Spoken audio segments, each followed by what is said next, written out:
The Senate Sergeant at Arms just issued a directive so rare that congressional historians are calling it unprecedented in modern American history. The chamber has been secured, access is restricted.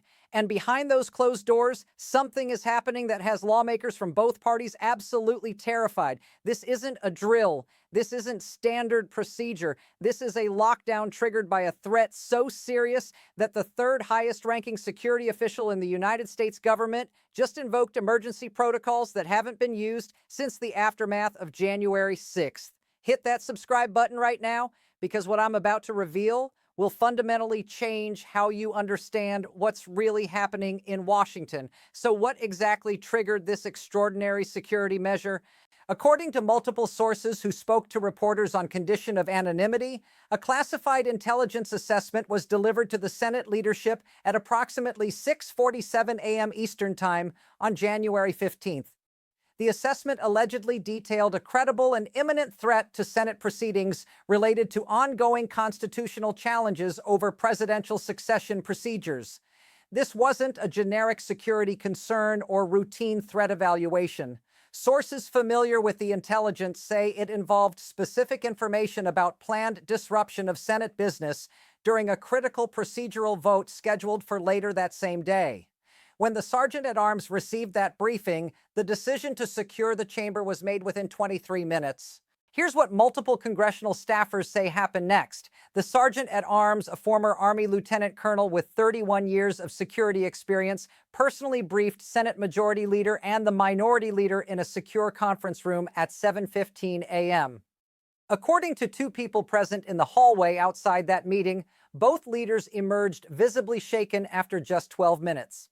One staffer who has worked on Capitol Hill for 18 years told reporters they had never seen that kind of body language from leadership before.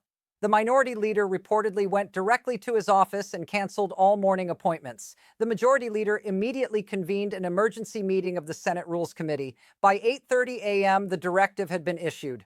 All non-essential personnel were to be cleared from Senate office buildings. Gallery access was suspended indefinitely. And every senator was instructed to report to the chamber by 10:30 a.m. for a classified briefing on the security situation. Smash that like button if this is making sense so far. Now here's where the timeline gets absolutely wild. At 9:42 a.m., Capitol Police established a perimeter around the Hart Senate office building after reports of an unidentified individual attempting to access restricted areas with falsified credentials. The individual was detained and, according to sources with knowledge of the investigation, was found carrying documents that appeared to reference specific Senate procedural rules and the exact timing of the vote that had been scheduled for that afternoon. This wasn't some random security incident. The timing was too precise. The targeting was too specific, and the documents in question reportedly contained information that should only be known to senior Senate leadership and a handful of committee staffers with the highest security clearances. Let me give you the full context of what's been building toward this moment. For the past 6 weeks, tensions in Washington have reached levels not seen since the constitutional crisis of Watergate. At the center of it all is a dispute over presidential succession procedures that legal scholars are calling the most dangerous constitutional ambiguity in modern American history. On December 3rd, a group of 23 senators from both parties introduced a resolution demanding clarification of succession protocols following revelations that during a recent national security emergency, there was genuine confusion about the chain of command when the president underwent an undisclosed medical procedure. The White House initially dismissed the resolution as political theater. But on December 18th, a former Deputy Attorney General who served in 3 previous administrations published a 47-page legal memorandum arguing that current succession statutes contain a fatal flaw that could create a constitutional vacuum in a genuine crisis. That memorandum went viral among constitutional law experts and sent shockwaves through Washington. Within 72 hours, the Congressional Research Service had been tasked with conducting an emergency review of presidential succession laws. What they found, according to sources who reviewed the preliminary findings, was genuinely alarming. There are at least 3 scenarios under current law where the constitutional line of succession becomes legally ambiguous, creating a window where multiple individuals could theoretically claim legitimate authority. And here's the kicker. One of those scenarios involves precisely the kind of national security situation that occurred on December 18th when the president was temporarily incapacitated. Drop a comment right now if you saw this coming. I read every single one. Now things get absolutely explosive. The Senate vote that was scheduled for January 15th, the same day the Sergeant-at-Arms issued the lockdown directive, was supposed to be a procedural motion to advance the succession clarification resolution to a full floor vote. It sounds technical and boring, but in reality, this vote represented something far more significant. If the motion passed, it would trigger a mandatory review process that could expose exactly what happened during that December 18th national security incident. And according to 3 senators who spoke to reporters off the record, that review would almost certainly reveal that for approximately 4 hours and 17 minutes, there was genuine legal uncertainty about who held presidential authority. That's why this vote matters. That's why the security threat is so serious. And that's why the Sergeant-at-Arms took the unprecedented step of securing the chamber. When you understand what's actually at stake, everything changes. The bombshell moment came at 10:15 a.m. when senators filed into the chamber for the classified security briefing. According to multiple sources who were present, the Sergeant-at-Arms presented evidence that the individual detained earlier that morning had connections to an organized effort to disrupt the succession vote through what intelligence officials describe as information warfare tactics. The briefing reportedly included intercepted communications showing coordination between individuals inside and outside government to create chaos during the vote through simultaneous release of classified information, social media disinformation campaigns, and physical disruption of Senate proceedings. One senator who attended the briefing and spoke anonymously to reporters described it as the most chilling presentation they had witnessed in 14 years in Congress. The senator said the evidence showed a level of organization and sophistication that went far beyond typical political opposition. This was a coordinated effort to undermine the constitutional process itself. Another senator, a former federal prosecutor, stated that if even half of what was presented is accurate, we are looking at potential violations of multiple federal statutes, including conspiracy to obstruct official proceedings and mishandling of classified information. When the briefing concluded after 87 minutes, the chamber remained in secured status. The vote was postponed indefinitely, and Senate leadership announced they would be requesting an expanded FBI investigation into the origins of the security threat. Subscribe immediately if you haven't yet. This content doesn't exist anywhere else. And let's be completely honest about what this represents. Securing the Senate chamber based on a specific threat to a constitutional proceeding is not something that happens in stable democracies. It happens when the normal guardrails of democratic governance are under severe stress. It happens when there are genuine concerns that the mechanisms of constitutional order might be vulnerable to disruption.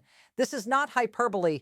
This is not partisan exaggeration. This is the 3rd highest ranking security official in the United States government making a determination that the Senate could not safely conduct its constitutional business without extraordinary protective measures. Here's what legal and constitutional experts are saying about the broader implications.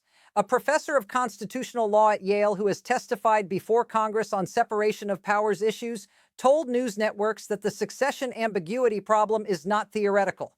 The Constitution and federal statutes provide clear guidance for most scenarios, but there are edge cases where the law is genuinely unclear.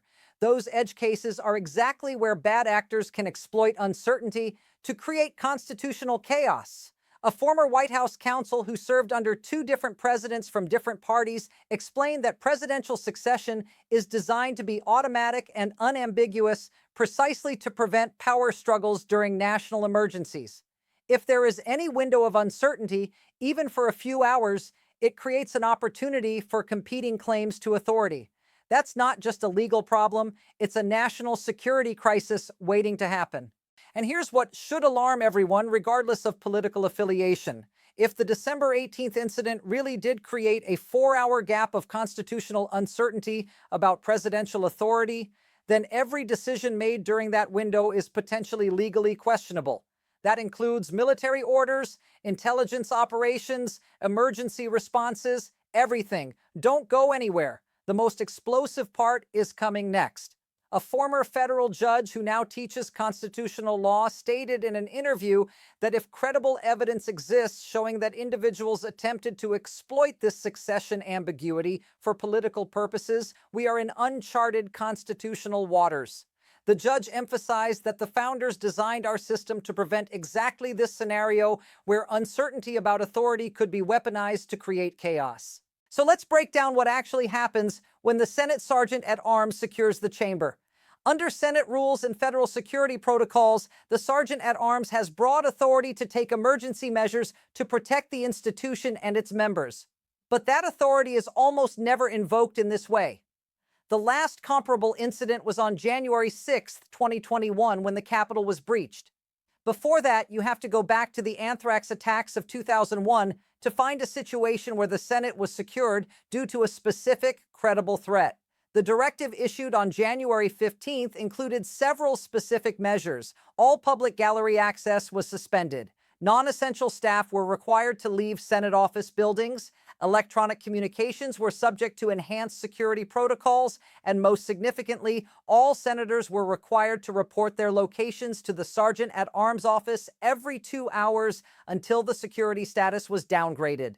That last requirement is particularly telling. When the Sergeant at Arms needs to know where every single senator is at all times, it means the threat assessment includes concerns about the personal safety of individual members, not just the institution as a whole. Here's where the timeline gets even more concerning. At 2:37 p.m. on January 15th, approximately 4 hours after the classified briefing, the FBI issued a statement confirming they were investigating potential threats to congressional proceedings. The statement was carefully worded, but sources familiar with the investigation say it involved multiple subjects across different jurisdictions who appeared to be coordinating their activities through encrypted communications platforms. Do me a favor and slam that like button because it genuinely helps this video reach more people. By 4:15 p.m., Capitol Police had detained 3 additional individuals attempting to access Senate office buildings with credentials that appeared legitimate but could not be verified through standard authentication procedures. One of those individuals, according to sources, was a former congressional staffer who left government service in 2023 and should not have had access to current credential systems. The fact that this person possessed apparently valid credentials raised immediate questions about whether there had been a breach of internal security systems. By 6:00 p.m., the Sergeant at Arms had extended the secured status through the weekend. Senate leadership announced that the chamber would remain in heightened security posture until a comprehensive threat assessment could be completed. And behind the scenes, according to multiple congressional sources, there was growing alarm about how sophisticated this apparent operation had been. This wasn't amateur hour. This was coordinated, well-resourced, and targeted at a specific constitutional vulnerability. Now, here's what makes this situation so dangerous from a constitutional perspective. The presidential succession question isn't just an academic legal debate. It has immediate practical implications for how our government functions in crisis situations. And the fact that there appears to be an organized effort to disrupt congressional attempts to clarify the law suggests that some actors benefit from maintaining that ambiguity. A national security analyst who formerly worked at the Pentagon explained to reporters that adversarial actors, whether foreign or domestic, have a clear interest in creating doubt about the American chain of command. If you can make the American people question who actually holds presidential authority during a crisis, you undermine the entire foundation of constitutional governance. That doubt becomes a weapon. And here's the really terrifying part. Once that doubt exists, it doesn't matter if it's legally baseless. The mere existence of a competing claim to authority, even if completely invalid, creates chaos that can be exploited. Every military order can be questioned. Every emergency directive can be challenged. The normal functioning of government grinds to a halt while courts and Congress try to sort out who actually has the power to act. Drop a comment below with your thoughts. I'm genuinely curious to see your perspective. The political implications of this situation are staggering. Republicans and Democrats are both deeply concerned, but for different reasons. Some Republicans see the succession clarification effort as a backdoor attempt to limit presidential authority and constrain executive power during emergencies. They argue that the Constitution already provides sufficient guidance and that congressional interference could actually create the very ambiguity it claims to solve. Some Democrats see the resistance to clarification as evidence that certain actors want to preserve constitutional ambiguity because it serves their political interests. They point to the December 18th incident as proof that the current system has dangerous gaps that need to be addressed before a real crisis occurs. But here's what's becoming clear to observers from both parties. The security threat that triggered the Sergeant-at-Arms Directive suggests that powerful interests are deeply invested in preventing any resolution of this constitutional question. When you have organized efforts to disrupt congressional proceedings about presidential succession, it means someone sees benefit in maintaining the status quo of legal uncertainty. A former congressman who served on the House Judiciary Committee for 16 years told reporters that in 3 decades of public service, they had never seen this level of coordinated effort to prevent Congress from exercising its constitutional oversight function. The fact that the effort involves both information warfare and apparent physical security threats suggests resources and organization that go beyond typical political opposition. This is something else entirely. Stay with me. What comes next will completely change how you view the situation. On January 16th, the day after the lockdown, the Senate Select Committee on Intelligence held an emergency closed-door session that lasted for over 5 hours. According to sources familiar with the session, committee members received a comprehensive briefing on the origins and scope of the threat that triggered the security directive. One senator emerging from that briefing told reporters on Background that the situation is more serious than what has been publicly reported. Another senator stated that the threat involves both domestic and international elements, a characterization that raised immediate questions about foreign involvement in attempts to disrupt American constitutional processes. By January 17th, the Sergeant-at-Arms had consulted with the Department of Homeland Security, the FBI, and the Secret Service to develop enhanced security protocols for future Senate proceedings related to presidential succession. The fact that all 3 agencies are now involved signals that this is being treated as a threat to constitutional governance, not just a standard security incident. Meanwhile, the succession clarification resolution remains in limbo. The vote has been postponed indefinitely pending completion of the security investigation, and there are now serious questions about whether the Senate can safely proceed with any votes related to this issue without exposing members to potential threats. If this blows your mind, hit that like button right now. Here's what this really means for the future of American democracy. If Congress cannot safely debate and vote on questions of presidential succession because of credible security threats, then we have entered genuinely unprecedented constitutional territory. The ability of Congress to exercise its Article I powers depends on being able to conduct business without fear of disruption or violence. When that basic condition is compromised, the entire system is at risk. Legal scholars are pointing out that this situation reveals a fundamental vulnerability in our constitutional order. The founders designed a system of checks and balances that assumed good faith actors operating within accepted norms. They anticipated disagreements and conflicts, but they did not fully account for scenarios where organized efforts might attempt to prevent the normal functioning of constitutional processes themselves. A constitutional historian who has written extensively about presidential power explained that throughout American history, there have been moments where the constitutional system faced severe stress. But in almost every case, the stress came from disagreements about how to interpret the Constitution, not from efforts to prevent constitutional processes from functioning at all. This is different. This is about whether the machinery of constitutional governance can operate when faced with determined opposition. Before we go any further, smash that subscribe button so you never miss content like this. The Senate Sergeant-at-Arms Directive raises questions that go far beyond this specific incident.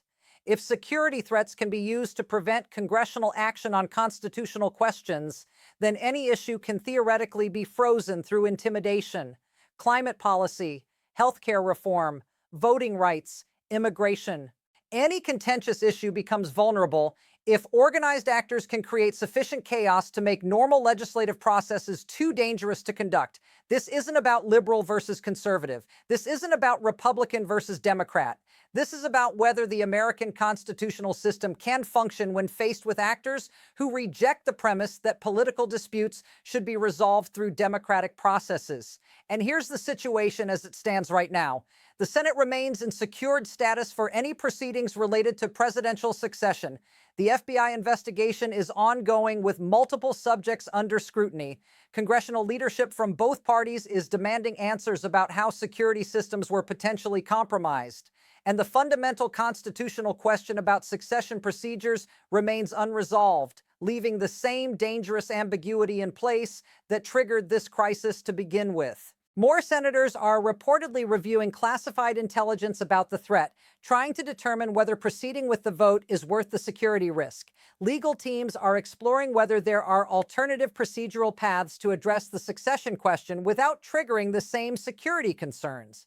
And constitutional scholars are warning that every day this issue remains unresolved increases the risk that a real emergency will expose these vulnerabilities at the worst possible moment. The evidence is clear, the threat is real, and the constitutional implications are profound. A sitting sergeant at arms secured the United States Senate because proceeding with normal constitutional business posed unacceptable security risks.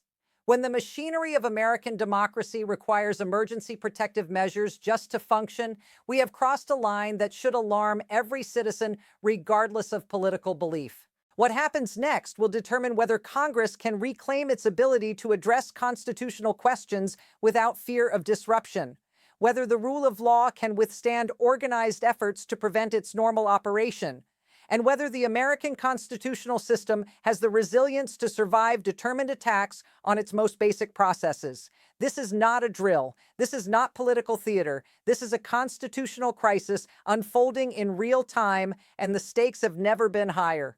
Pause for a second and hit that like button if you're finding value in this coverage. The next few weeks will reveal whether American democracy can withstand this test or whether we've entered a new era where constitutional processes themselves can be held hostage by those who benefit from chaos and uncertainty.